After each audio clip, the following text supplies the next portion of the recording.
Assalamualaikum, Om Swastiastu, Namo Buddhaya, Salam Kebajikan. Saya Permana Inggar Parbaswara dari Prodi Ilmu Komunikasi UT Malang. Di sini saya akan membahas mengenai kenapa pentingnya dasar desain grafis dan apa saja dasar-dasarnya. Simak video ini. Di zaman modern sekarang, banyak sekali anak-anak muda yang mulai tertarik pada desain grafis. Kenapa ya? Apa karena desain itu menguntungkan? Seperti yang kita tahu, banyak sekali AI gratis yang bisa menghasilkan desain yang sangat menarik. Bahkan, ada Canva yang memberikan template gratis yang mempermudah kita untuk membuat desain. Hal ini mungkin yang menjadi daya tarik anak-anak muda sekarang untuk menghasilkan uang lewat desain. Namun sayangnya, banyak yang kurang paham bahwa desain bukan hanya tentang visual yang menarik, tetapi juga pesan yang disampaikan lewat visual tersebut. Maka dari itu, kita perlu mengenal apa itu desain grafis. Desain bukan hanya jago aplikasinya aja, tapi juga perlu paham dari proses awal pembuatan konsep sampai penyampaian visual. Jadi, apa saja dasar-dasar desain yang perlu kita tahu? Yang pertama adalah elemen dan prinsip desain.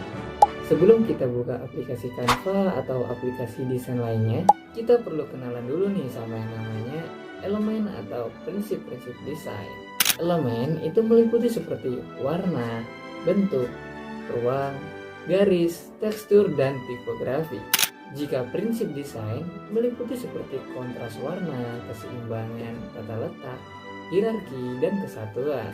Ibaratnya, elemen itu seperti bahan-bahan masakan, sedangkan prinsip itu seperti resepnya. Kalau kita tahu cara meraciknya, desain kita pasti akan lebih nyaman dilihat dan lebih jelas pesan yang disampaikan. Yang kedua adalah dari brief konten, bukan langsung ke aplikasinya ya. Jadi kita perlu tahu dulu nih apa tujuan desain itu, siapa targetnya, apa yang akan disampaikan. Kalau nggak ada brief, ya kemungkinan kita akan bingung. Apa sih yang mau kita desain? Siapa targetnya? Kita harus mulai dari mana? Tapi kalau ada briefnya, pasti proses desain kita jadi lebih mudah dan terarah.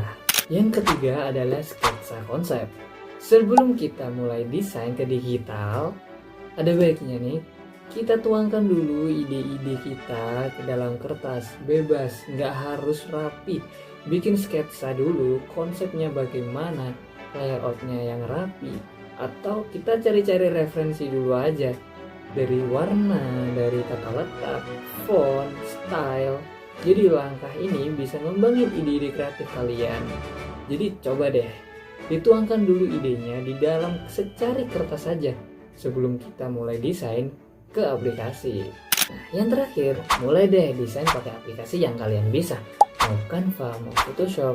Selama alur kalian runtun, dari mulai paham sama elemen prinsip desain, dari brief, dari riset ide dan bikin sketsa konsep, kalian bisa lanjut nih ke digital. Nah, di sini kalian bisa deh desain digital sesuai dengan ide-ide kalian tadi. Jadi, ikutin alurnya ya, biar hasilnya juga lebih matang. Nah, teman-teman semua, desain grafis tuh bukan hanya tentang bikin sesuatu yang bagus dan estetik, tapi tentang bagaimana cara penyampaian pesan visual yang tepat sasaran dengan target pasar yang kalian inginkan. Makanya, memahami langkah awal dalam desain itu sangatlah penting. Mungkin itu saja dari saya. Kalau ada pertanyaan, bisa komen ya. Semoga obrolan ini bisa bermanfaat dan bisa buat bekal buat teman-teman semua ya, yang ingin terjun di dunia desain grafis. Tetap explore, tetap belajar, dan jangan takut mencoba hal baru. Terima kasih dan sampai jumpa. Wassalamualaikum warahmatullahi wabarakatuh.